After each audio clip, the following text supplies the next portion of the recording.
busy as a swarm of honeybees. Storybook amphitheater here. Construction crews are playing beat the clock to meet the grand opening deadline for the Pittsburgh Mills Mall. We're opening July 14th, 9:30 in the morning, and it'll all be finished.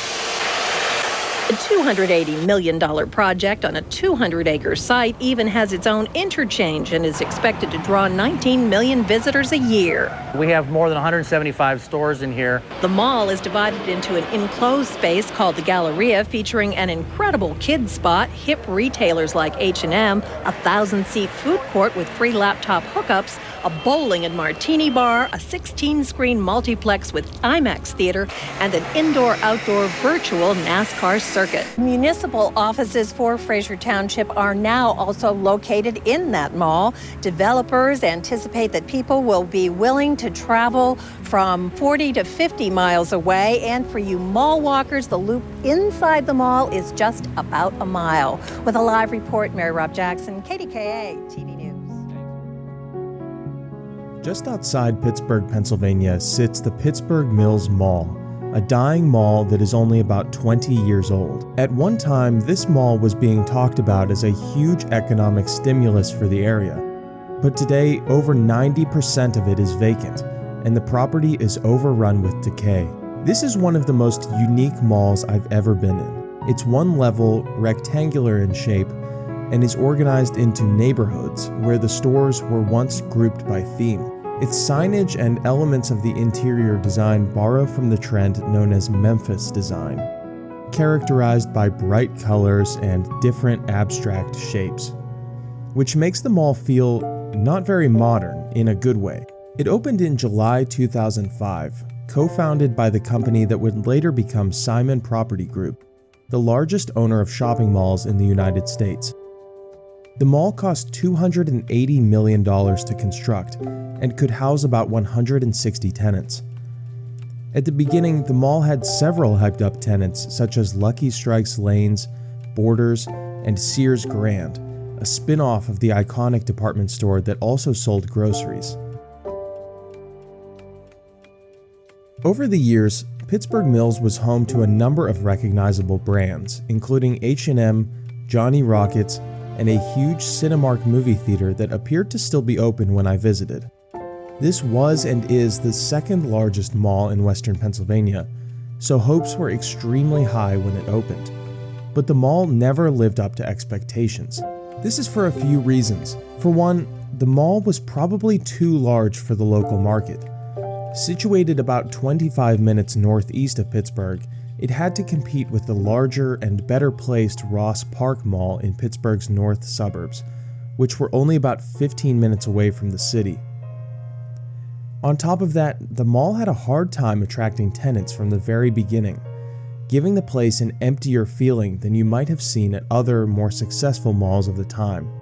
And finally, they couldn't have known it, but the mall was opening at the very beginning of what would soon become the e-commerce wave that we know so well today.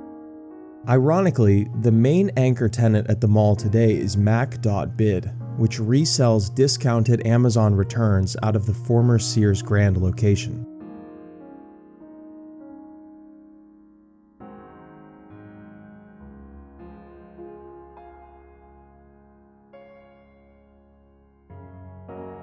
It's never a good sign when an owner sells their mall only a year and a half after opening it. But in 2006, that's exactly what happened.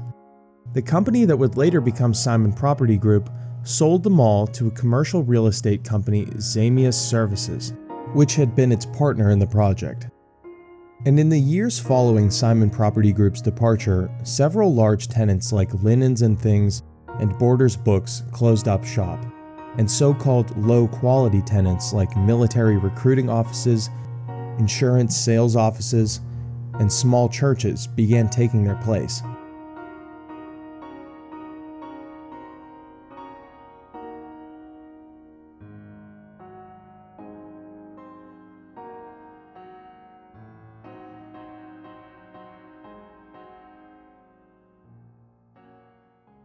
In 2017, the mall went into foreclosure only 12 years after opening, and it was sold to Wells Fargo for only $100. Soon after, it was scooped up by Namdar Realty for $11 million, down from the $190 million evaluation the mall was given when it opened.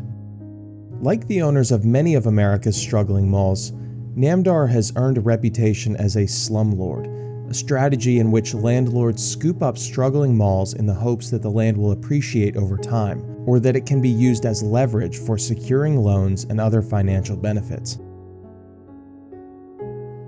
In 2023, the mall's owners narrowly avoided a sheriff's sale for failing to pay back taxes, and they've been sued by the township for not maintaining the roads and land around the mall.